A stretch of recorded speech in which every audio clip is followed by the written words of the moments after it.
அருமையான தேவனுடைய பிள்ளைகளை, ஆண்டவராகிய இயேசு கிறிஸ்துவின் நாமத்திலே உங்கள் அனைவருக்கும் என்னுடைய வாழ்த்துக்களை தெரிவித்துக் கொள்கிறேன். இந்த நாளிலும் கூட நாம் செய்திக்காக எடுத்துக்கொள்ளப்பட்ட வேத பகுதி மத்தேயுவின் புஸ்தகம் 24ஆம் அதிகாரம் 7வது வசனத்தை நாம் வாசிப்போம். ஜனத்துக்கு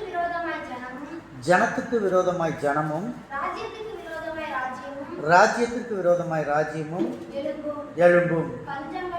பஞ்சங்களும் கொள்ளை நோய்களும் பூமி அதிர்ச்சிகளும் பல இடங்களில் உண்டாகும்.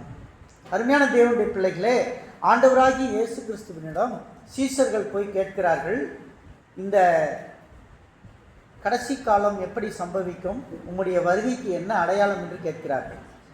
அப்பொழுது இயேசு கிறிஸ்து எருசலேம் ஆலயத்தை பார்த்து சொல்கிறார், இந்த கல் ஒரு கல்லின் மீது இடாதபடிக்கு இடிக்கப்படும் நாள் வரும் என்று சொல்கிறார். அதன் பிறகு அந்த இடிக்கப்பட்ட நாளிலிருந்து இன்று வரை நாம் பார்த்தோம் என்று சொன்னால் ஏறக்குறைய பல ஆயிரம் ஆண்டுகள் கடந்து நடக்கக்கூடிய சம்பவத்தை இந்த 7ஆம் அதிகாரத்தில் சொல்லுகிறார். ஜனத்துக்கு விரோதமாய் ஜனங்கள் எழும்புவார்கள். இன்னைக்கு நாம் பார்க்கிறோம், நிறைய ஜனங்களுக்கு விரோதமான ஜனங்கள் எழும்புகிறதை நாம் பார்க்கிறோம். இது யுத்தத்திற்கு சம்பந்தப்பட்டது தான், ஒரு ஜாதி கலவரமாக கூட சம்பந்தப்படுகிறது. அதே நேரத்தில் ஒரு நாட்டுக்கும் இன்னொரு நாடும் தான் ஜனம் என்று கொடுக்கப்படுகிறது. ஜனங்கள் என்று யாரை குறிப்பிடுகிறோம்? நாட்டின் மக்களைத்தான் ஜனங்கள் என்று குறிப்பிடுகிறோம். ஆகவே இது ஒரு நாட்டுக்கு விரோதமான இன்னொரு நாடு எழும்பக்கூடிய ஒரு யுத்த காலங்களை குறித்து இது வேதவசனம் தெளிவாக சொல்லுகிறதை நாம் பார்க்கிறோம். இந்த வேதவசனத்தின் காலகட்டங்கள் நமக்கு முன்குறித்து இருக்கிறது, வேத வசனம் சொல்லி இருக்கிறது. ஆகவே ராஜ்யத்திற்கு விரோதமாய் ராஜ்யங்கள் எழும்பும் என்ற வேத வசனத்தை நாம் பார்க்கிறோம். அது முக்கியமாக எந்த நாட்டின் குறித்து சொல்லப்பட்டிருக்கிறது என்று எசேக்கியேல் 38ஆம் அதிகாரம் 1வது வசனத்தை யாராவது ஒருவர் வாசியுங்கள்.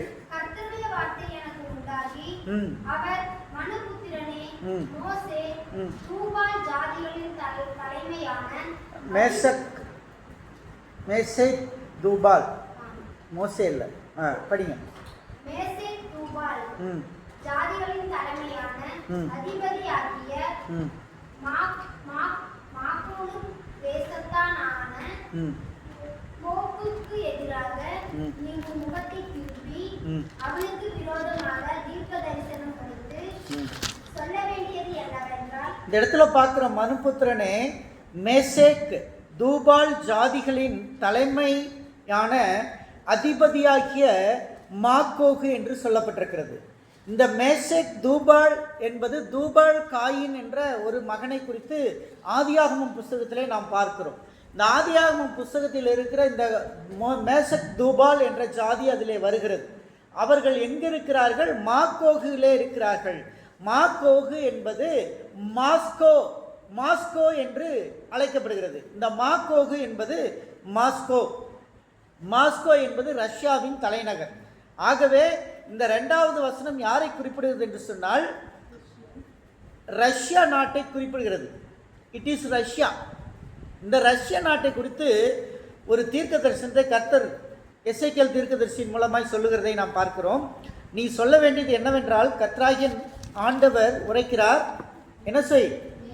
மேசேக் தூபால் ஜாதிகளின் அதிபதியாகிய கோகே, இந்த ஜாதிகளுக்கெல்லாம் அதிபதியாகிய மாஸ்கோ, இந்த இடத்துக்கெல்லாம் தலைநகர். நாங்கள் பார்த்தீங்கன்னா இந்த மேல் ஆசியா பகுதிகளுக்கெல்லாம் தலைநகராக இருக்கக்கூடியது மாஸ்கோ, பெரிய பட்டணம். இந்த கோகே என்பது மாஸ்கோவுக்கான புனைப்பெயர் என்று சொல்லப்பட்டிருக்கிறது. இதோ நான் உனக்கு விரோதமாய் வருவேன். அல்லேலூயா, அல்லேலூயா. இன்னும் இஸ்ரேல் மாஸ்கோவுக்கு டைரெக்டாக விரோதம் ஆகலை, ஆனால் அந்த யுத்தம் நடக்கும். இது இஸ்ரேலுக்கும் மாஸ்கோவுக்கு நடக்கக்கூடிய யுத்தம். ஆனால் அந்த யுத்தத்துக்கு முன்னாடி சில அறிகுறிகளை நம்ம பார்க்குறோம். இன்றைக்கி ரஷ்யாவோட யார் யுத்தம் பண்ணிகிட்டு இருக்கா? யுக்ரைன் யுத்தம் பண்ணிகிட்டு இருக்காங்க. ரஷ்யாவோட யார் யுத்தம் பண்ணிகிட்டு இருக்காங்க?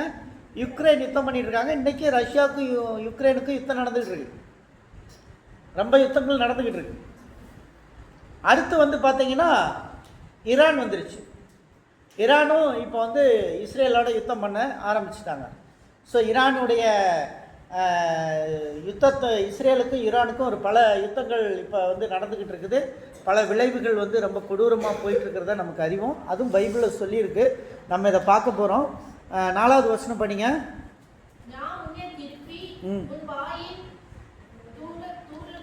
துருடுகளை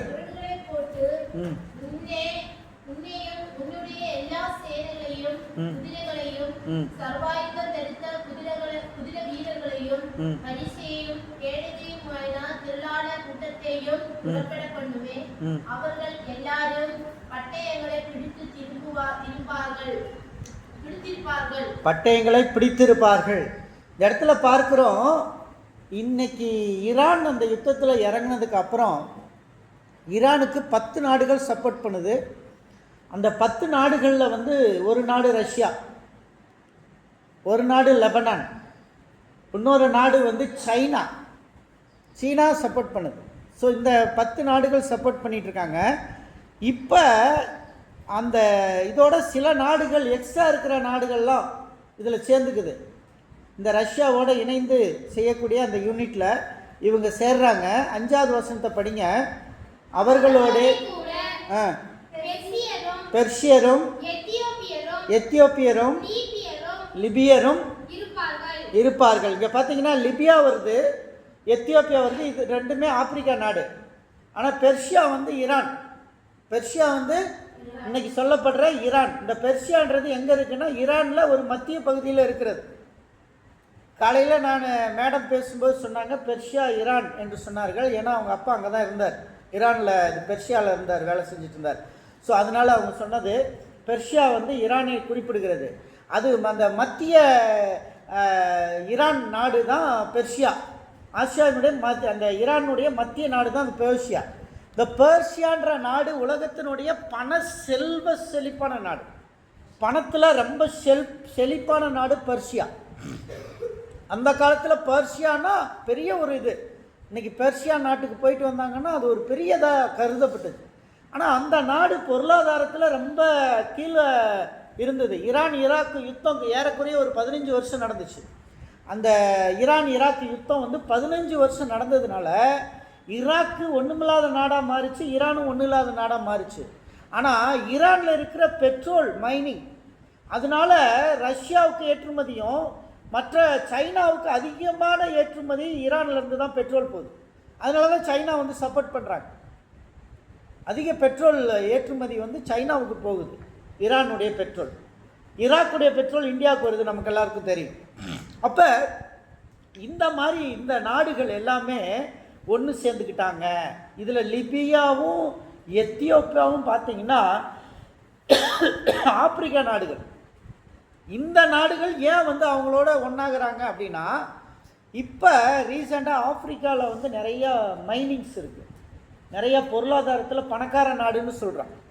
இப்போ ஆப்பிரிக்காவில் ஒரு தலைவன் வந்திருக்கான், அவன் சொல்கிறான் நாங்கள் தான் பொருளாதாரத்தில் பணக்கார நாடு, ஆனால் எங்கள் நாட்டில் இருந்த மைனிங்ஸ் எல்லாம் சுரண்டி பணக்கார நாடாக மாறினவர்கள் தான் இங்கிலாந்து போன்ற நாடுகள் என்று அவன் சொல்லுகிறான். நம்ம இந்தியாவும் அப்படி தான் சொல்லிக்கிட்டு இருந்தோம், நம்ம தான் செல்வ செழிப்பான நாடு. ஆனால் நம்ம நாட்டில் இருந்த செல்வங்களையெல்லாம் எடுத்துகிட்டு போய் தான் வெள்ளைக்காரன் என்ன செஞ்சான், இங்கிலாந்தினுடைய இளவரசியினுடைய கிரீடத்தில் கூட, எலிசபெத் ராணியினுடைய கிரீடத்தில் கூட நம்ம நாட்டினுடைய கோஹினூர் வைரத்தை தான் வச்சுருந்தாங்க அப்படின்றத நம்ம பார்க்குறோம். ஸோ அந்த அளவுக்கு நம்ம வரலாறில் படித்திருக்கிறோம். இது உண்மையும் கூட தான். இப்போ ஆப்பிரிக்கா இந்த எத்தியோப்பியா நாடெல்லாம் பயங்கர பஞ்சமான நாடாக இருந்தது. ஆனால் இந்த நாட்டில் இருக்கிற மைனிங்கெல்லாம் இப்போ கண்டுபிடிச்சிக்கிட்டு இருக்காங்க. மைனிங் கண்டுபிடிச்சிருக்காங்க. சில இடத்துல வந்து குகைகளுக்குள்ளே வந்து பூமிக்குள்ளே இருந்து தங்கம் வெளியே வந்து அப்படியே தங்கம் வந்து லிக்யூடாக ஊற்றி அந்த இடத்த வந்து ட்ரை ஆனதுக்கப்புறம் தங்க கல் பாறாங்கல்லாவே எடுக்கிறாங்க. அந்த மாதிரியெல்லாம் அந்த நாட்டில் கண்டுபிடிச்சப்பட்ட இதனால இன்றைக்கி அந்த நாடும் இந்த மாதிரி பெர்ஷியாவுக்கு ரொம்ப துணை போகக்கூடிய நாடாக மாறுகிறது. காரணம் என்னென்னா, இந்த மைனிங்க்கு தேவையானது பெட்ரோலியம். அந்த பெட்ரோலிய சக்திகள் எல்லாம் இவங்களுக்கு தேவை என்பதனால லிபியா போன்ற நாடுகள்லாம் இவர்களோட இன்னும் இணையலை.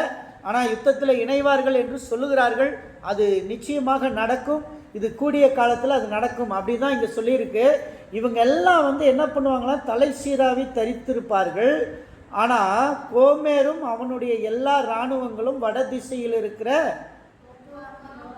தொகர்மா தேசத்தாரும் அவனுடைய எல்லா இராணுவங்களாகிய திரளான ஜனங்கள் எல்லாரும் இருப்பார்கள், உன்னோடு இருப்பார்கள். இந்த உன்னோடுன்றது யாரோடு? இவர்கள் உன்னோடு இருப்பார்கள் என்று சொல்லும் பொழுது இது இஸ்ரவேலுக்காக சொல்லப்படுகிறது. இது இஸ்ரேலுக்காக சொல்லப்படுகிறது.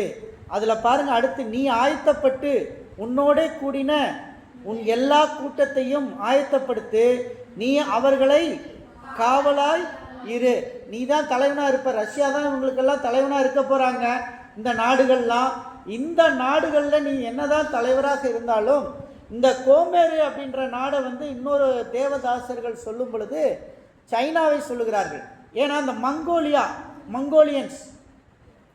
மங்கோலியனுடைய இனத்திலிருந்து வந்தவர் தான் சைனீஸ். ஸோ அவங்க பார்த்தீங்கன்னா மூக்கு சப்பையாக இருக்கும், சைனீஸினுடைய மூக்குகள்.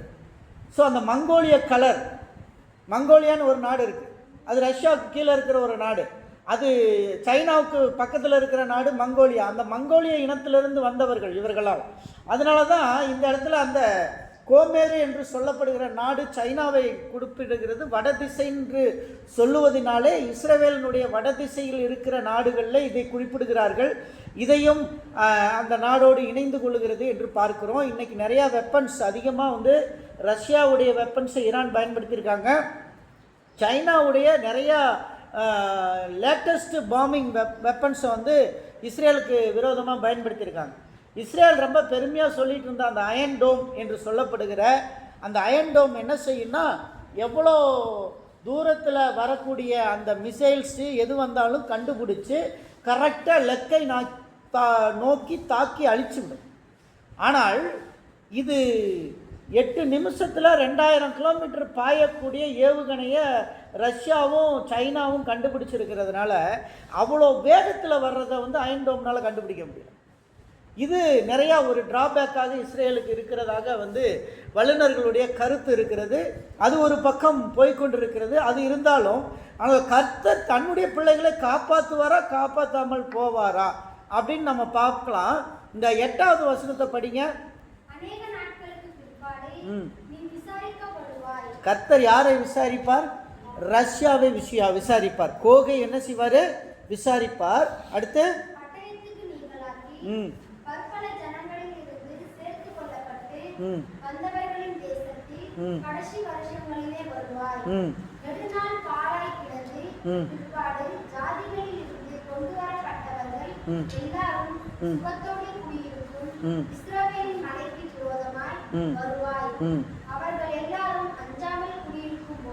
இந்த யுத்தம், ஈரான் யுத்தம் ரொம்ப பலுத்துச்சுன்னா அடுத்து ரஷ்யா வருவாங்க. ஏன்னா ஈரானை நல்லா அடித்து நொறுக்கும் போது ரஷ்யா உள்ளே வருவாங்க, சைனா உள்ளே வருவாங்க, இவங்களெல்லாம் வருவாங்க. யாருக்கு விரோதமாக? இஸ்ரவேலின் மலைகளுக்கு விரோதமாக. இஸ்ரவேலின் மலைகளுக்கு விரோதமாய் வருவார்கள். இஸ்ரேலுக்கு விரோதமாக வருவார்கள். வரும்போது என்ன நடக்கும்? 9வது வசனம்.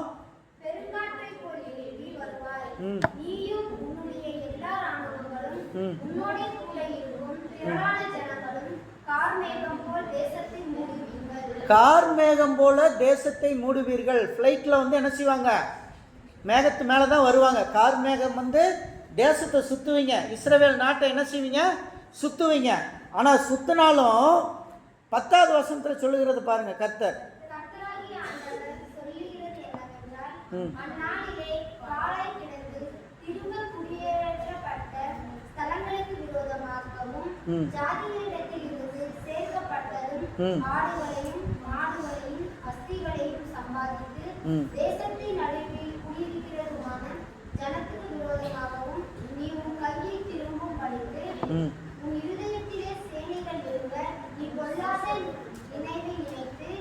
நான் கொள்ளையிடவும் சூறையாடவும் மதில்கள் இல்லாமல் கிடக்கிற கிராமங்களுக்குள்ள தேசத்துக்கு விரோதமாய் போவேன்.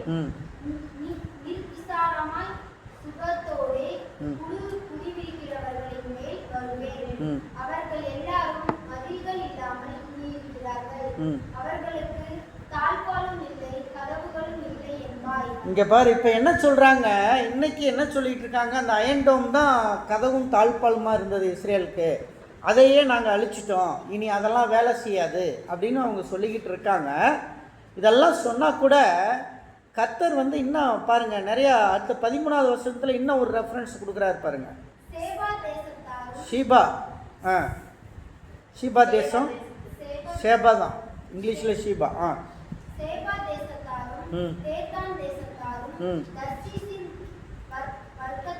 வர்த்தகரும் தர்ஷீஷ் அதனுடைய பாலசிங்கங்களான அனைவரும் உன்னை நோக்கி, நீ கொள்ளையிட அல்லவோ வருகிறாய் என்றும், நீ சூறையாடி வெள்ளியையும் பொன்னையும் அஸ்தியையும் எடுத்துக் கொள்கிறதற்கும், ஆடுகளையும் மாடுகளையும் பிடிக்கிறதற்கும், மிகவும் கொள்ளையிடுகிறதற்கும் அல்லவோ உன்னுடைய கூட்டத்தில் கூடினாய் என்று சொல்லுவார்கள். அப்போ மற்ற நாடுகள் என்ன சொல்லும், இஸ்ரேலுக்கு சப்போர்ட் பண்ணுற நாடுகள் என்ன சொல்ல போது, எல்லாம் இஸ்ரேலுக்கிட்ட இருந்து மற்ற நாடுகள் இருக்கிற செல்வத்தையெல்லாம் அழித்து எடுக்கிறதுக்காக தான், நீ நாட்டை பிடிக்கிறதுக்கு தான் வந்திருக்குன்னு ரஷ்யா மேலே எழும்புவாங்க. ரஷ்யா மேலே எழும்பினோடனே 14வது வசனத்தில் என்ன சொல்லுறார்,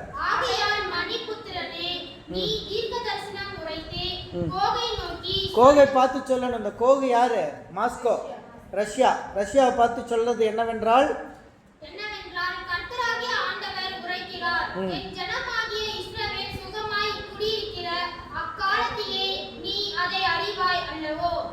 அப்பொழுது நீயும் உன்னுடனே கூட திரளான ஜனங்களும் வடதிசையில் உள்ள உன் ஸ்தானத்தில் இருந்து வருவீர்கள்.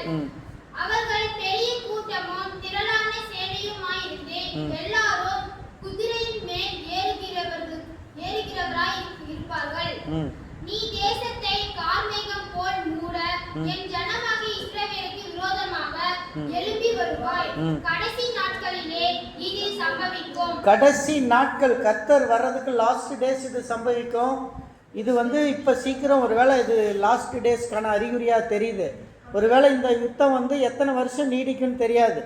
இந்த ஈரான் இஸ்ரேல் யுத்தம் நீடிச்சு, அதுக்கப்புறம் இஸ்ரேல் வந்து இப்போ தான் அவங்க அந்த வனாந்தரத்தை தான் விட்டுட்டு போனாங்க.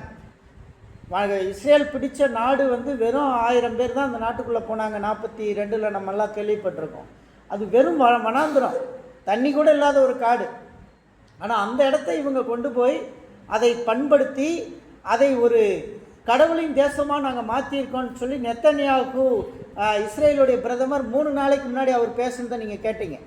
இந்த நாடு பாழாய் கிடந்த நாடு, எங்களுக்கு விடும்போது அது வெறும் வனாந்தரம், அதில் ஒரு வெல்த்து கிடையாது. ஆனால் நாங்கள் அந்த வெல்த்தை கண்டுபிடிச்சோம், நாங்கள் அதில் இருக்கிற சீக்ரெட்டை கண்டுபிடிச்சி எடுத்தோம். அதில் இருக்கிற மைனிங்ஸ், அதில் இருக்கக்கூடிய ஃபெர்டிலைசர்ஸ் எல்லாம் எடுத்து உலகம் ஃபுல்லாக நாங்கள் ஏற்றுமதி பண்ண ஆரம்பித்தோம். இதெல்லாம் நாங்கள் வந்த பிறகு அதெல்லாம் நடந்துச்சு. இவ்வளவு பெரிய நாடாக நாங்கள் மாற்றுவதற்கு நாங்கள் எவ்வளவு சிரமப்பட்டு அந்த நாட்டை உருவாக்கி இருக்கிறோம். ஆனால் தீவிரவாதிகளால் எங்கள் நாடு அழிக்கப்பட்டு கொண்டிருக்கிறது. தீவிரவாதத்தினால எங்கள் நாடு மிகவும் சூறையாடிப்பட்டு கொண்டிருக்கிறது என்றுதான் அவர்கள் அந்த நாட்டுக்கு விரோதமாக ஹமாஸின் மீதான யுத்தத்தை ஆரம்பித்தார்கள். இப்பொழுது ஹமாஸுக்கு முழுசும் வெப்பன்ஸை சப்போர்ட் பண்ணது ஈரான். அதனால் இப்போ ஈரான் மீதும் அவர்கள் தங்களது யுத்தத்தை ஆரம்பிக்கிறார்கள். எப்படியாவது அந்த ஈரான் தலைவர் அந்த கோமேனி என்று சொல்லப்படுகிற அவரை கொன்றுவிட்டால் இந்த தீவிரவாதம் ஒழியும் என்று இஸ்ரேல் கருதுகிறார்கள். ஆகவே அதை எப்படியாவது செய்யலாம் என்று நினைக்கிறார்கள். இதெல்லாம் சேர்ந்து பின்னால் இருக்கிற சப்போர்ட்டிவ் கண்ட்ரி பார்த்தீங்கன்னா சைனா, ரஷ்யா மேஜர் கண்ட்ரி சப்போர்ட்டில் இருக்குது. ஆனால் அரேபியா போன்ற நாடுகள் இஸ்ரேலுக்கு சப்போர்ட் பண்ணிட்டு இருக்கு. இதுதான் ஆச்சரியமாக இருக்குது. முஸ்லீம் நாடு தான், ஈரான் வந்து முஸ்லீம் நாடு தான்.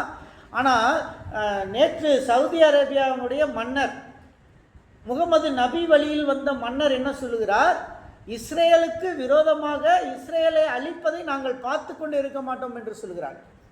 இஸ்ரேல் அழியக்கூடாது என்று சொல்கிறார்கள். அப்படி என்று சொல்லும் பொழுது அவன் குரானை படிக்கிறவன், அவன் குரானில் சொல்லப்பட்டவைகளுக்கு நிகராக ஈரான் நடந்து கொண்டிருக்கிறது என்பதை அறிந்து அவர்கள் இந்த ஸ்டேட்மெண்ட்டை நேற்று சொல்லியிருக்கிறார். இதுவும் நாம் பார்த்து கொண்டே இருக்கிறோம். ஆகவே இது கர்த்தருடைய பிள்ளைகளுக்கு விரோதமாய் வரும் பொழுது யாருக்கு அந்த வெற்றி கிடைக்கும், யாருக்கு என்று சொல்லி பார்க்கும் பொழுது பாருங்க, இந்த 17வது வசனத்தை படிங்க.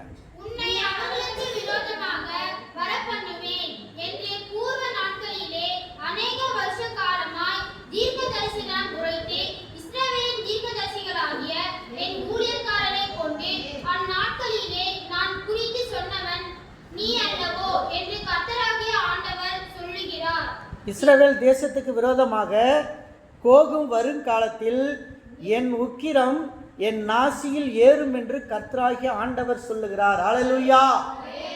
இஸ்ரேலுக்கு விரோதமாய் என்றைக்கு ரஷ்யா வருகிறானோ அன்றைக்கு கர்த்தருடைய நாசியில் இருந்து கோபம் ஏறுமா. அல்லேலூயா, அல்லேலூயா. ஒரு வல்லரசை வீழ்த்துவார் கர்த்தர். அந்த வல்லரசு ஒன்றும் இல்லாமல் போகும். அந்த மாக்கோகு ஒன்றும் இல்லாமல் அழியும். மாக்கோகு தோல்வியை சந்திக்கும். இந்த யுத்தம் தேர்ட் வேர்ல்டு வாருக்கான ஒரு அறிகுறியாக கூட மாறுவதற்கான வாய்ப்புகள் இருக்கிறது. வேதத்தின் அடிப்படையில் பார்க்கும் பொழுது ரஷ்யா இந்த யுத்தத்தில் தோத்து போகும். ஏனென்றால் தேவனுடைய நாசியின் கோபம் என்று சொல்லப்பட்டிருக்கிறது. தேவனுக்கு வந்த கோபம் அவருடைய சிந்தையிலிருந்து வரவில்லை, அவருடைய கைகள் கால்களிலிருந்து கோபம் வரவில்லை, அவர் விடுகிற மூச்சிலே வருகிறது என்று நாம் பார்க்கும் பொழுது இந்த அணு ஆயுதத்தை அவர்கள் பிரயோகிக்கும் பொழுது ரஷ்யாவின் அணு ஆயுதமே ரஷ்யாவை அழிக்கும். அல்லேலூயா. ரஷ்யா உபயோகிக்கக்கூடிய அணு ஆயுதங்களில் தவறுகள் ஏற்பட்டு அந்த அணு ஆயுதம் அவர்களே அழிக்கும். அன்னைக்கு இந்த சுவாச கோளாறுகள் ஏற்படும், நாசியில் பிரச்சனை வரும். அது நாசிக்குள்ள ஒரு பெரிய ப்ராப்ளமாக வந்து முடியும். நாசிகளுக்குள்ள அது ரஷ்யா முழுசும் அது பரவ ஆரம்பிக்கும். இதுதான் நம்ம பார்க்குறோம். பெரிய சுவாச கோளாறுகள் ரஷ்ய நாடுகள்லையும் இந்த மாதிரி நாடுகள் எல்லாமே என்வரன்மெண்டல் பொல்யூஷன் அதிகமாக பாதிக்கப்படும். அது தேவனுடைய நாசியில் ஏற்படுகிறதாக இருக்கும். அல்லேலூயா, அல்லேலூயா. 18வது வசனம் படிங்க.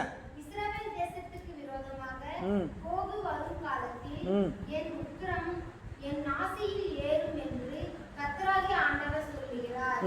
அந்நாளிலே இஸ்ரவேல் தேசத்திலே பெரிய அதிர்ச்சி உண்டாகி, அந்த நாளில் இஸ்ரவேல் தேசத்தில் ஒரு பெரிய அதிர்ச்சி உண்டாகும். அது பூமி அதிர்ச்சின்னு சொல்லலை, ஏதோ ஒரு அதிர்ச்சி உண்டாகுது. அதில் என்ன நடக்கும்?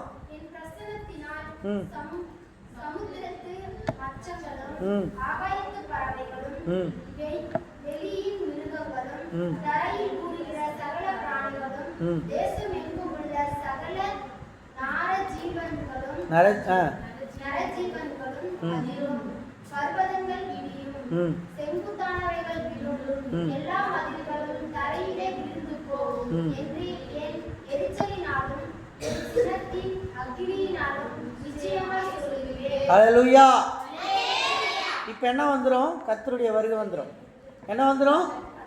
கர்த்தருடைய வருகை வந்துடும். இந்த 20வது வசனத்தை நீங்கள் 38 எஸ்ஐகள் 38:20 படிச்சீங்கன்னா கர்த்தருடைய வருகை வரும்போது தான் இதெல்லாம் நடக்கும். ஆண்டவர் இறங்கி வருவார். இறங்கி வரும்போது பூமி அதிரும். இறங்கி வரும்போது பூமி அதிரும், புகைக்காடாக மாறும். கர்த்தர் இறங்கி வருவார். அன்னைக்கு தான் தெரியும், ஐயோ இதெல்லாம் நம்முடைய வெப்பன்ஸ்லாம் எதுவும் வேலை செய்யாமல் போகுது அப்படின்னு ரஷ்யாவுக்கு தெரியும், சைனாவுக்கும் அன்னைக்கு தான் தெரியும், அன்னைக்கு தான் ஈரானுக்கும் தெரிய போகுது. இஸ்ரேலுக்கு எதிராக இருக்கிற எல்லா தீவிரவாதியும் ஓடி ஒளிஞ்சிருவான். தீவிரவாதங்கள் எல்லாம் அழிக்கப்படும். எல்லா தீவிரவாதிகளையும் கர்த்தர் அழிப்பார். கர்த்தருடைய நாசியிலே கோபம் வரும் பொழுது தீவிரவாதத்தை கர்த்தர் முற்றிலுமாய் அழிப்பார். அல்லேலூயா. பாகிஸ்தான் தீவிரவாதி முதல் கொண்டு அழிக்கப்படுவான். இன்னைக்கு நம்ம பார்க்குறோம், இந்தியாவுக்குள்ள பூந்து எத்தனையோ மக்களை கொன்று செய்த தீவிரவாதிகளை கூட குறிவைத்து அழிப்பார்கள். அந்த தீவிரவாதிகளை தேடி தேடி கொள்ளுவார்கள். அதெல்லாம் நடக்க போகிறது. இதெல்லாம் நடக்கும் இனிமேல். இந்த யுத்தம் கூட, இந்தியா ஆரம்பித்த யுத்தம் கூட அவங்களுக்கு ஒரு ட்ரையல் பார்த்துட்டு விட்டுட்டாங்க. ஆனால் அது இந்தியா ட்ரையல் பார்த்துட்டு விட்ட மாதிரி நினைக்க வேண்டாம். அது பின்னாடி குறிப்பார்த்து அடிக்கக்கூடிய ஒரு ஒத்திகையை செய்து விட்டார்கள். பாகிஸ்தானுக்கு இந்தியாவுடைய பலம் என்ன என்றதை நிரூபிப்பதற்காக அதை செய்திருக்கிறார்கள். ஆனால் இந்தியா இன்னும் நேரடியான யுத்தத்தில் இறங்கவில்லை. இறங்கி இருந்தால் பாகிஸ்தான் இன்றைக்கு ஒரு நாடே இருக்காது. பாகிஸ்தானில் இருக்கிற பாராளுமன்ற உறுப்பினர் ஒருவர் அவரது பாராளுமன்றத்தில் அழுத காட்சிகளை நீங்கள் பார்த்திருப்பீர்கள். நாங்கள் எல்லாம் ஒன்றுமில்லாத நாடுகள், தேவையில்லாமல் நீங்கள் யுத்தத்தை தொடங்குகிறீர்கள் என்று பாகிஸ்தானிலே அவர்கள் நாட்டு பாராளுமன்ற பிரதிநிதிகள் பேசினதை நாம் எல்லாம் அறிவோம். அந்த அளவிற்கு நம்முடைய நாடும் இன்றைக்கு இஸ்ரேலுக்கு சப்போர்ட் செய்து கொண்டிருக்கிறதை நாம் பார்க்கிறோம். இந்திய நாடு ஏன் இஸ்ரேலுக்கு சப்போர்ட் செய்கிறது நாம் பார்த்தோம் என்றால், தீவிரவாதத்தை ஒழிக்க வேண்டும் என்பதற்காக. தீவிரவாதத்தை ஒழிக்க வேண்டிய ஒரே கோட்பாட்டுக்குள் வரும் பொழுது இந்திய நாடும் இஸ்ரேலுக்கு சப்போர்ட் செய்கிறது. இன்னைக்கு ஈரானை நோக்கி ஏன் இஸ்ரேல் யுத்தம் செய்கிறது? நான் நினைக்கிறேன் அப்பாவி மக்களை கொல்லுகிறார்கள் என்று. அப்பாவி மக்களை கொல்லுகிறதுக்கு காரணம், அப்பாவி மக்கள் என்ன செய்கிறார்கள்? தீவிரவாதிகளை வீட்டுக்கு அடியிலே வைத்து இருக்கிறார்கள். பதுகுழிகளுக்குள்ளே தீவிரவாதிகளை வைத்திருக்கிறார்கள் அப்பாவி மக்கள். They are supporter for the terrorism. டெரரிசத்துக்கு சப்போர்ட் பண்ணுறாங்க. இன்னைக்கு நம்ம காஷ்மீருக்குள்ள பூந்து தீவிரவாதி சுட்டுட்டு போனா அந்த மக்கள் சப்போர்ட் பண்ணாமல் உள்ளே வர முடியுமா? அந்த தீவிரவாதிகள் வேற நாட்டுக்காரன் உள்ளே வர முடியுமா? இன்னைக்கு நீங்கள் இருக்கிறீங்க, நீங்கள் திடீர்னு ஒருத்தர் வீட்டுக்குள்ளே போயிட்டு வாங்கன்னா நீங்கள் போக முடியுமா? அந்த வீட்டுக்காரங்க அனுமதிக்காமல் நம்ம போக முடியாது. அப்படி இருக்கும்போது அந்த தீவிரவாதிகள் திடீரென்று ஊடுருவி உள்ளே வருகிறார்கள். தானாக வந்து விடுவார்களா? அவர்களுக்கென்ற ஒரு சப்போர்ட்டிவ் ஏஜென்சி வேண்டும் அல்லவா? அந்த ஏஜென்சி இந்தியாவில் இருக்கிறதாக. அந்த ஏஜென்சி இந்தியாவில் தீவிரவாதத்தை சப்போர்ட்டர்ஸ் இருந்து கொண்டு இருக்கிறார், நல்லவர்களைப் போல நடித்து கொண்டு. ஆனால் இந்திய அரசாங்கம் அதை பார்த்து கொண்டு சும்மா இருக்காது. அவர்கள் அதன் மீதும் நடவடிக்கை எடுப்பார்கள். இதெல்லாம் பைபிளில் சொல்லப்பட்ட காரியங்கள். இங்கிருந்து நாம் படிக்கும் பொழுது இந்திய நாட்டிற்கும் இப்படிப்பட்ட தகவல்களை கொடுத்திருக்கிறார் கர்த்தர் என்பதை நாம் அறிந்திருக்கிறோம். அல்லேலூயா. இன்னைக்கு G12 உச்சி மாநாடு நடந்துச்சு. அந்த மாநாட்டில் பார்த்தீங்கன்னா என்ன சொன்னாங்க? உச்சி மாநாட்டில் எல்லாரும் சேர்ந்து சொன்னாங்க இஸ்ரேலுக்கு சப்போர்ட் பண்ணுறாங்க. எதுக்காக இஸ்ரேலுக்கு சப்போர்ட் பண்ணுறாங்க? இஸ்ரேலுக்கு சப்போர்ட் பண்ண காரணம் தீவிரவாதத்தை எதுக்கணும், தீவிரவாதத்தை எதுக்கணும். இது ஒரே காரணம். உலகம் முழுவதும் இன்னைக்கு பிரச்சனையானது அந்த தீவிரவாதம். அன்னைக்கு சாரால் அவசரப்படாமல் இருந்திருந்தால் அந்த தீவிரவாதம் இன்றைக்கு வந்திருக்காது. சாராளுடைய ஒரு சின்ன அவசரத்தினாலே அந்த தீவிரவாத இனம் உருவானது. அந்த இனத்தின் மூலமாக இன்றைக்கு தீவிரவாதம் இந்தியாவிற்கு மட்டுமல்ல உலகத்துக்கே அச்சுறுத்தலாக இருக்கிறது. எல்லா நாடுகளும் வளர்ச்சியில் போகும் பொழுது வளர்ச்சி பாதையை உடைப்பதற்காக தீவிரவாதம் வந்து கொண்டிருக்கிறது. ஆனால் கர்த்தர் சொல்லுகிறார், அவருடைய நாசியிலிருந்து வரக்கூடிய அந்த புகை, அந்த கோபம் தீவிரவாத இனத்தை அழிக்கும். அவர்களுடைய எந்த ஜோன்ல உட்கார்ந்துருந்தாலும் அவங்கள அழிச்சிருவாங்க. அதுதான் ரொம்ப முக்கியமா நம்ம பார்க்க போறோம். முக்கியமா அந்த 20வது வசனத்தை படிங்க. என் பிரசன்னத்தினால் சமுத்திரத்தில் மச்சங்களும் ஆகாயத்து பறவைகளும் வெளியின் மிருகங்களும் தரையில் ஊறுகிற சகல பிராணிகளும் தேசமெங்கும் உள்ள சகல நரஜீவங்களும் அதிலும் பர்வதங்கள் இடியும் செங்குத்தானவைகள் விழும் எல்லா மதில்களும் தரையிலே விழுந்து போம் என்று என் எரிச்சையினாலும் என் சினத்தின் அக்கினியினாலும் நிச்சயமாய் சொல்லுகிறேன். 21 என் எல்லா மலைகளிலும் பட்டயத்தை அவனுக்கு விரோதமாக வரவழைப்பேன் என்று கர்த்தராகிய ஆண்டவர் சொல்லுகிறார். அவனவன் பட்டயம் அவனவன் சகோதரனுக்கு விரோதமாய் இருக்கும். அல்லேலூயா. இஸ்ரவேலுக்கு விரோதமாக இந்த நாடுகள் எல்லாம் யுத்தம் பண்ண வந்துவிடும். இஸ்ரேலுக்கு விரோதமாக இந்த நாடுகள் எல்லாம் யுத்தத்திற்கு வரும். அப்பொழுது என்ன வரும்? கொள்ளை நோயினாலும்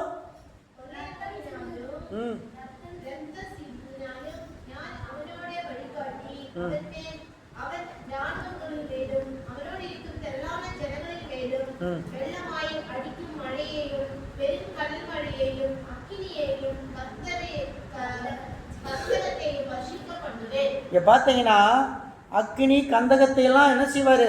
வருஷிக்க பண்ணுவார். வானத்திலிருந்து இதெல்லாம் விழுகும். அக்கினி கந்தகம் நெருப்பு எல்லாமே இஸ்ரேல் மேலே விழுகும். இஸ்ரேல் மேலே விழுந்துக்கிட்டு தான் இருக்கு. இதெல்லாம் வசனத்தின்படி நடந்து கொண்டு இருக்கிறது. நம்ம நினைக்கிறோம் ஈரான் போய் பாம போட்டா, ஈரான் போடலை. கர்த்தர் அனுமதி இல்லாமல் நடக்காது. அல்லேலூயா, அல்லேலூயா. இதெல்லாம் நடக்கும். இவ்விதமா என்ன செய்யும்?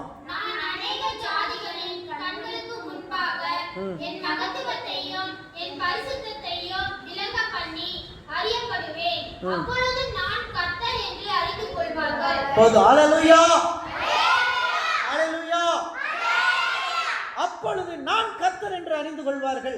இந்த உலகம் கர்த்தர் என்று அறிந்து கொள்ளும். இந்த இந்திய தேசம் கர்த்தர் என்று அறிந்து கொள்ளும். இன்னைக்கு நம்முடைய சகோதர சகோதரிகள் கர்த்தர் என்று அறிந்து கொள்வார்கள்.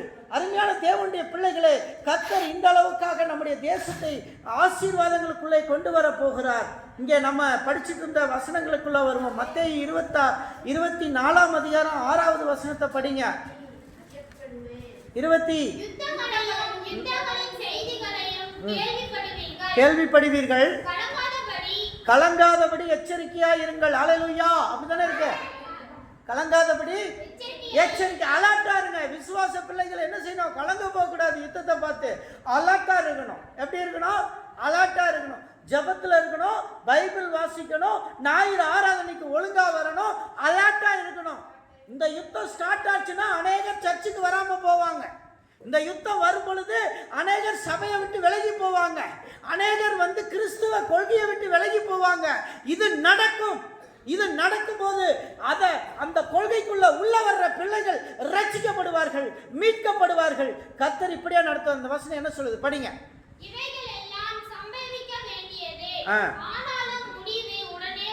இதெல்லாம் சம்பவிக்கும், நடக்கும். ஆனா உலகத்துக்கு முடிவு, உலகம் அழியவே அழியாது. அணு ஆயுதத்தை யூஸ் பண்ணிடுவாங்க, உலகம் அழிஞ்சு போயிடும். பாகிஸ்தான் கிட்ட இவ்வளோ அணு ஆயுதம் இருக்குது, இந்தியாவையே அழிச்சு விடுவாங்க. இந்தியாவை அழிக்கணும்னா கர்த்தருடைய கரம் இறங்கினால் மாத்திரமே. கர்த்தர் அனுமதி கொடுக்காமல் இந்தியாவை அழிக்க முடியாது பாகிஸ்தானால. அல்லேலூயா, அல்லேலூயா. ஏன் கர்த்தர் இந்தியாவை பாதுகாத்துக் கொண்டு இருக்கிறார் தெரியுமா? நீங்களும் நானும் ஆண்டவருடைய பிள்ளை இருப்பதால இந்தியாவை பாதுகாத்துட்டு இருக்காரு. அல்லேலூயா, அல்லேலூயா. ஆண்டவர் உன்னை போன்ற தேவ பிள்ளை இந்தியாவிலே வாழ்கிறாயே, ஆகவே இந்தியாவை அணு ஆயுதங்களில் அழிக்க முடியாது. எந்த பாகிஸ்தானால அழிக்க முடியாது. கர்த்தர் அனுமதி கொடுத்தா மட்டும்தான். கர்த்தர் எங்க அனுமதி கொடுக்க மாட்டார். அல்லேலூயா. படி அடுத்த வசனம். ஜனத்துக்கு விரோதமாய் ஜனமும், ராஜ்யத்திற்கு விரோதமாய் ராஜ்யமும் எலும்பும், பஞ்சங்களும் கொள்ளை நோய்களும் பூமி அதிர்ச்சிகளும் பல இடங்களில் உண்டாகும். அடுத்து தொடர்ந்து வேதனைக்கு ஆரம்பம். ட்ரிபுலேஷன் டைம் வரப்போகுது. இது முடிச்சோன்னா, இந்த யுத்தங்கள்லாம் முடிஞ்சோன்னா ஒரு ட்ரிபுலேஷன் டைம் வரும். வேதனை. இந்த வேதனைக்கு ஆரம்ப நேரம் உலகம் ஓடிக்கிட்டே இருக்கும். ரொம்ப ஃபாஸ்ட்டாக உலகம் ஓடிட்டு இருக்கும். வேலைகள் எல்லாம் ஃபாஸ்ட்டாக போகும், டைம் எல்லாம் ஃபாஸ்ட்டாக போகும், எல்லாம் வேகமாக ஓடிக்கிட்டு இருக்கும். மக்களுக்கு டைம் இல்லைன்னு வாங்க. மனுஷனுக்கு ஒரு ஒரு ஒரு ஒரு சொந்தக்காரங்க இடத்துக்கு வர்றதுக்கு டைம் இருக்காது. ஒரு விழாவுக்கு கூப்பிட்டோம்னா வர்றதுக்கு டைம் இருக்காது. சொந்த பந்தங்களுடைய ஒரு ஃபெஸ்டிவல் கூப்பிட்டாங்கன்னா வரமாட்டாங்க, டைம் இருக்காது. நான் வர முடியாது, நான் வெளிநாட்டில் இருக்கேன், நான் அமெரிக்காவில் இருக்கேன், நான் பிரான்ஸில் இருக்கேன், நான் ஜெர்மனியில் இருக்கேன், என்னால் வர முடியாது என்று சொல்லுவார்கள். அடுத்து என்ன சொல்றது? உங்களை உபத்திரவத்துக்கு ஒப்பு கொடுப்பார்கள், அநேகரை கொலை செய்யப்படுவார்கள், என் நாமத்தினாலே எல்லா மனுஷராலும் பகைக்கப்படுவீர்கள். அல்லேலூயா. இயேசு என்ற நாமத்தினாலே எல்லாராலும் பகைக்கப்படுவீர்கள். இன்னைக்கு ஏன் இஸ்ரேலை அத்தனை நாடுகள் எதிர்த்து நிற்கிறது? இயேசு என்ற நாமத்தினாலே பகைக்கப்படுகிறது. இயேசு அந்த பூமியிலே பிறந்ததினாலே பகைக்கப்படுகிறது. ஆனால் இயேசுவினால் பகைக்கப்படுகிற நாட்டுக்கு காப்பாற்றுவதற்கு இயேசு இருக்கிறார். கவலைப்படாதீர்கள். அல்லேலூயா. படிங்க அடுத்தது. அநேகர் இடரல் அடைவார்கள், அநேக கிறிஸ்தவர்கள் இடரல் அடைவார்கள், அநேகர் சபையை விட்டு ஓடி போவார்கள், அநேகர் அசுத்த பிள்ளைகளாய் மாறுவார்கள், அநேகர் பிசாசுக்கு சொந்தமாய் மாறுவார்கள், அநேகர் பிசாசின் பிள்ளைகளின் பிடிகளிலே போவார்கள், அநேகர் கட்டப்பட்டு போவார்கள், அநேகர் வியாதியினால் பிடிபடுவார்கள், அநேகர் மருத்துவமனையிலே கிடந்து காலாகாலமாய் வேதனைகளை அனுபவிப்பார்கள். ஏனென்று சொன்னால் கர்த்தரை விட்டு பிரிந்ததினால். கர்த்தரை பிடித்திருக்கிற பிள்ளைகள் ஒரு போதும் வெட்கப்பட்டு போவதில்லை. அல்லேலூயா. ஆகவே தேவனுடைய பிள்ளைகளே, யுத்தங்களின் செய்திகள் எல்லாம் வரும். ஆனாலும் கலங்காதபடி எச்சரிக்கையாயிருங்கள். கர்த்தர் உங்களோடு இருக்கிறார். கர்த்தர் உங்களோடு இருக்கிறார். என்ன வசனத்தினால ஜெயித்தார்கள் என்று வேத வசனம் சொல்லுவது தெரியுமா? எவ்வளோ பிரச்சனை வரும்போதும், உபத்திரவ காலம் வந்தாலும், சாட்சியின் வசனத்தினாலும் அவரது இரத்தத்தினாலும் அவனை ஜெயித்தார்கள், பிசாசை ஜெயித்தார்கள். அல்லேலூயா. வசனம் நமக்கு ஆதாரம். இயேசு கொடுத்த சாட்சியின் வசனம், இயேசுவின் இரத்தம். எவன் ஒருவன் இயேசுவின் இரத்தத்தினால் பூசப்பட்டு இருக்கிறானோ அவனை பிசாசு தொட முடியாது. சாத்தான் தோத்து விடுவான். அவன் மீது எந்த பொல்லாங்கான எய்யும் அக்கினி ஆஸ்திரங்களை கர்த்தர் முறியடிப்பான். இன்னைக்கு நமக்கு எதிராய் வரக்கூடிய எல்லா அக்கினி ஆஸ்திரங்களையும் கர்த்தர் முறியடிப்பார். உங்களுக்கு எதிராய் வரக்கூடிய பொல்லாங்கான எய்யும் அக்கினி ஆஸ்திரங்களை கர்த்தர் முறியடிப்பார். தேவ பிள்ளைகளை, கலங்கி போகி இருக்க வேண்டாம். இந்த யுத்தங்களுக்காக நாம் ஜெபிப்போம். எஸ்பெஷலி ஃபார் இஸ்ரேல் அண்ட் ஈரானுக்கு நடக்கக்கூடிய யுத்தத்துக்காக நாம் ஜெபிப்போம். பாகிஸ்தான் யுத்தத்துக்காக நாம் திருச்சபையில் ஜெயித்தோம். நாம் ஜெபித்த அடுத்த நாள் எத்தனை பேர் உணர்ந்தீங்களோ தெரியல, நம்ம ஜெயித்த அடுத்த நாள் சமாதான பேச்சுவார்த்தை, இருவரும் யுத்தத்தை நிறுத்திவிட்டார். ஞாயிற்றுக்கிழமை ஜெபிச்சுட்டு போகிறோம், அடுத்த நாள் யுத்தமே இல்லை. அல்லேலூயா, அல்லேலூயா. சபையில் நம்ம என்ன ஜெபிச்சாலும் நடக்கும். இதுக்காகவும் ஜெபிப்போம். எல்லாரும் முழங்கால் போடலாமா? எல்லாரும் முழங்கால் போடுவோம். உங்களுக்கு எதிராக உருவாக்கப்படும் எந்த ஆயுதமும் வாய்க்காதே போகும். அப்படியாக இஸ்ரவேலுக்கு விரோதமாய் வரக்கூடிய எந்த ஆயுதமும் வாய்க்காதே போகும். We need to pray for that. நாம் ஜெபிப்போம். அன்பின் கர்த்தாவே, உமக்கு ஸ்தோத்திரம், உமக்கு நன்றி அப்பா. இயேசுவை அறியாத ஜனங்கள் அறியட்டும், இயேசுவை பின்பற்றட்டும் அப்பா. அதே போல கர்த்தர் தன்னுடைய பிள்ளைகளுக்காக யுத்தம் செய்வார். நீங்கள் சும்மா இருப்பீர்கள் என்று வேதவசனம் சொல்லுகிறது. அப்படியாக உங்களுக்காக கர்த்தர் யுத்தம் செய்வார். உங்களை இயேசுவின் இரத்தத்தினால் பூசப்பட்ட நீங்கள் சாட்சியின் வசனத்தினாலே நீங்கள் அவனை ஜெயிப்பீர்கள், பிசாசை ஜெயிப்பீர்கள். இந்த உலகம் உங்களுடைய கையில் இல்லை. இயேசுவின் வசனத்தினாலும் பைபிளின் வேத வசன தேவனுடைய வார்த்தையினாலும் இயேசுவின் இரத்தத்தினாலும் நீங்கள் பிழைப்பீர்கள். அன்பின் கர்த்தாவே, உமக்கு நன்றி. இங்க இருக்கிற எல்லா பிள்ளைகளுக்காக நான் ஜெபிக்கிறேன். இயேசுவின் இரத்தம், சாட்சியின் வசனம் அவர்களை விடுதலையாக்கட்டும், அவர்களை விடுதலை செய்யட்டும். உமக்கு நன்றி. உம்முடைய பிள்ளைகள் உம்மை தேடட்டும் அப்பா. உமக்கு ஸ்தோத்திரம், உமக்கு நன்றி. உம்முடைய கிருபை இருக்கட்டும், உம்முடைய பிரசன்னம் இருக்கட்டும் அப்பா. உம்முடைய பிள்ளைகள் மீது, எல்லா பிள்ளைகளும், இன்னைக்கு சபைக்கு வந்த பிள்ளைகள், வரத்தடைப்பட்ட பிள்ளைகள், ஆண்டவரை தேடுகின்ற ஒவ்வொரு பிள்ளைகள் மேலும் இந்த கிருபை இருக்கு, உம்முடைய பிரசன்னம் இருக்கட்டும். உமக்கு நன்றி அப்பா. உம்மை துதிக்கிறோம், உம்மை ஸ்தோத்தரிக்கிறோம். நசரேயனாகிய இயேசு கிறிஸ்துவின் நாமத்தில் வேண்டிக் கொள்ளுகிறேன் பரமபிதாவே. என் ஆத்மாவே கர்த்தரை ஸ்தோத்திரி, என் முழு பரிசுத்த நாமத்தை ஸ்தோத்திரி. என் ஆத்மாவே கர்த்தரை ஸ்தோத்திரி, கர்த்தர் செய்த சகல உபகாரங்களையும் மறவாதே. ஆமென். நம்முடைய கர்த்தராகிய இயேசு கிறிஸ்துவின் கிருபை, பிதாவாகிய தேவனுடைய அன்பு, பரிசுத்த ஆவியானவருடைய அன்னைக்கும் சந்தோஷம் சமாதானம் நம் அனைவரோடு கர்த்தருடைய வருகை பிறகு நிலைத்திருப்பதாக. ஆமென். God bless you.